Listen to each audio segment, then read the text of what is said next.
Last summer had been hard on the ranch, pimps. We had a number of trees die. They had already been felled, but it was my job to clean them up and move them out.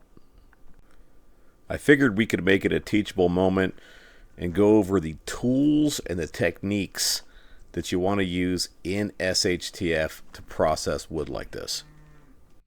And since we're mimicking an SHTF scenario, the first two tools we're going to go over are great for beginners.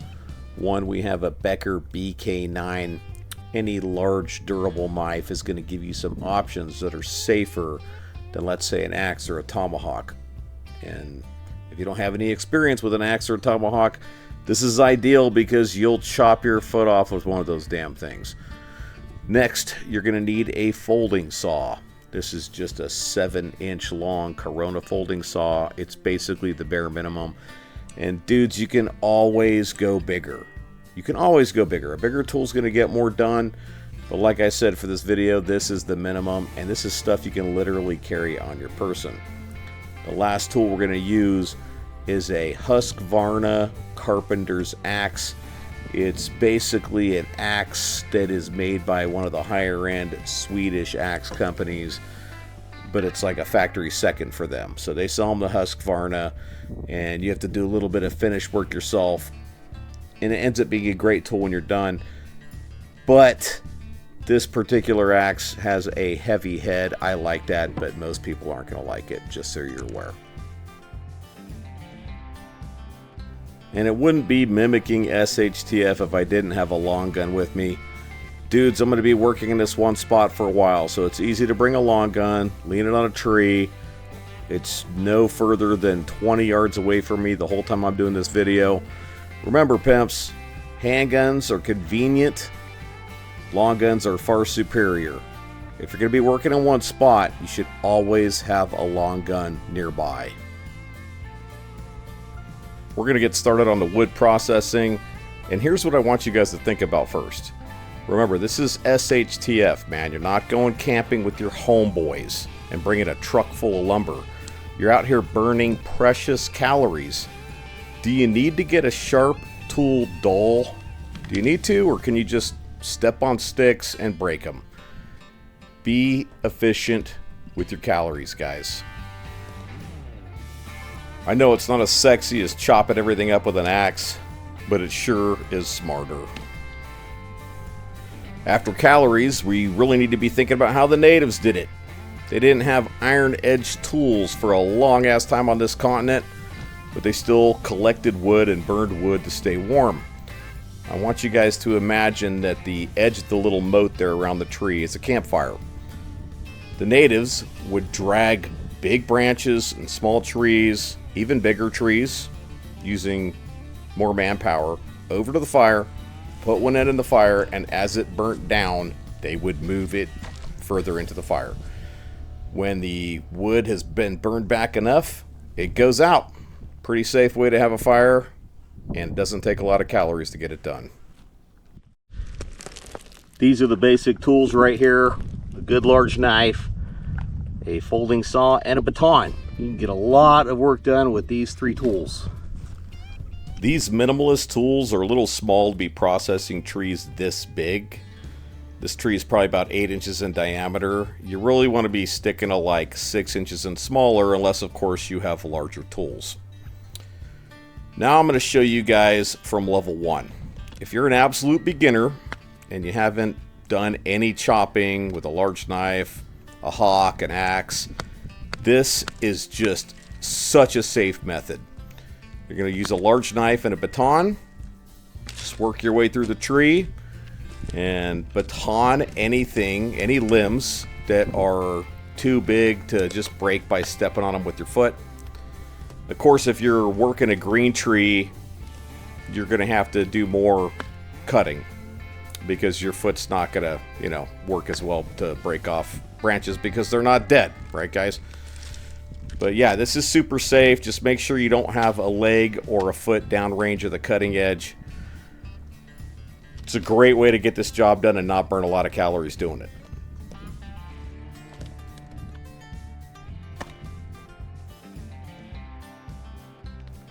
you're going to have to clear your workspace occasionally as you're working. You don't want to be standing on a whole bunch of precarious ass sticks and trip while you're taking a big swing with an axe. It could really turn out bad. Also, when working a tree like this with a large knife, when you get to those really big limbs, you're going to save extra calories by going to the folding saw.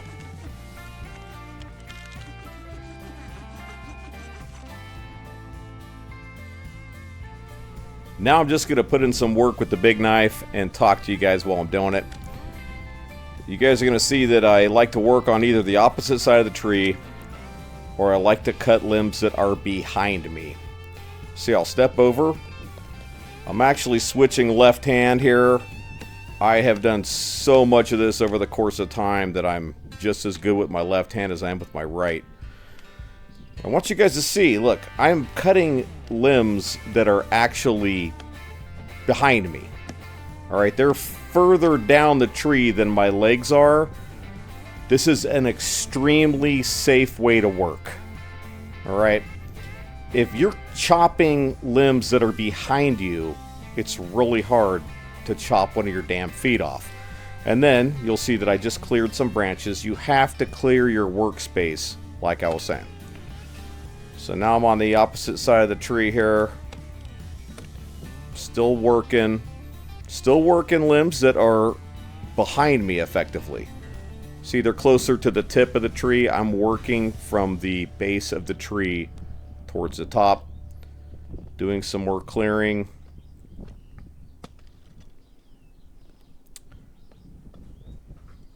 Just continuing to work, guys. If I can break it with my foot, that's what I'm going to do. Why spend the hard calories chopping and spend, you know, that time dulling the edge of a knife that I'm going to have to spend more time sharpening later and putting wear on my stones. If you can do it with your foot, if you can break it with your body, do it. See, there we go. Another branch that was barely attached. Broke it with my foot. Continuing to work. Stepping over the tree to work on the other side. This is a very safe way to work, guys, and you don't want to work too fast when you're doing this kind of stuff. It's the same as with the chainsaw. You want to work slowly. You want to work deliberately. You don't want to be pounded beers before you get out there to get it done. This is a particularly big limb that I'm getting to, so obviously I'm going to switch over to the folding saw to get it done.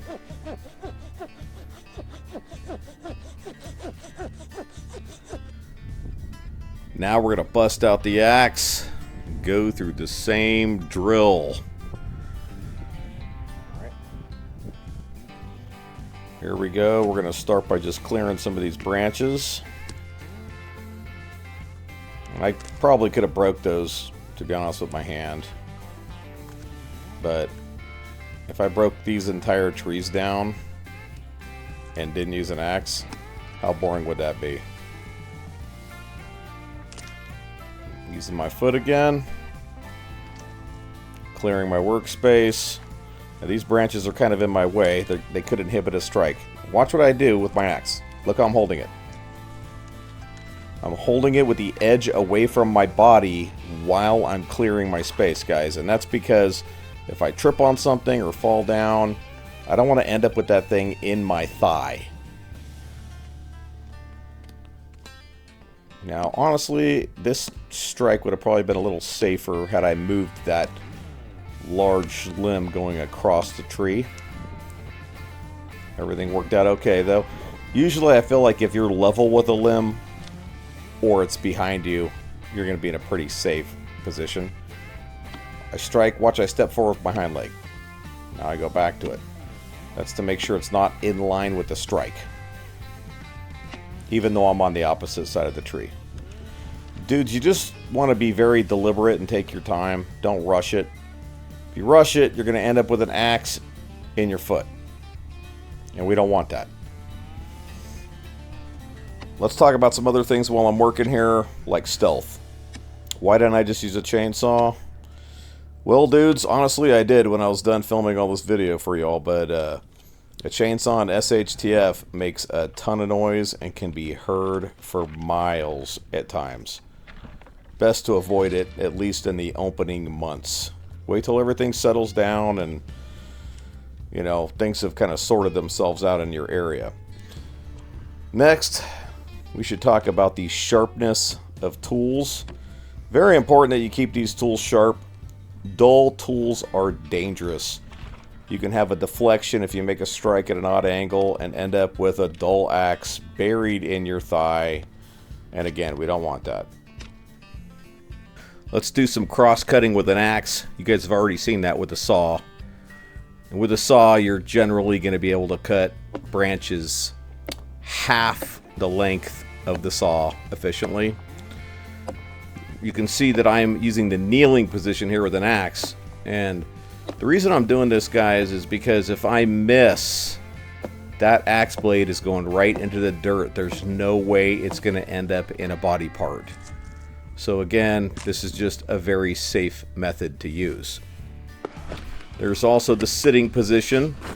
This isn't as efficient when it comes to using your leverage, but as you can see, if I miss, from here, all right, hard to do for one, but if I miss, my axe is going in the dirt. Okay, it's not going to go on my foot. There's a lot of ways to be safe, dudes. Just think about how to be safe. You always want to think about, can this get into my foot? Can this get into my shin? What if there's a deflection, right? What if I'm chopping like this? It's getting dull and it skins along the edge of that tree. That's usually what you're going to see if you get any kind of deflection. It's almost like a bounce. You're going to see that with the edge. Are you over here? You don't want to be over here, right? So this setup right here, very safe.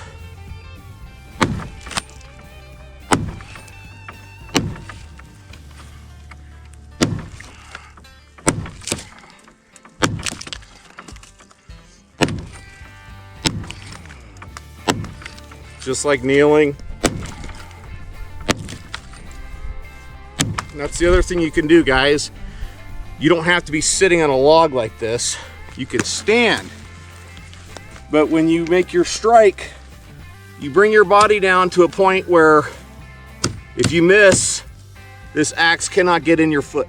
It's going to go on the ground. So for example,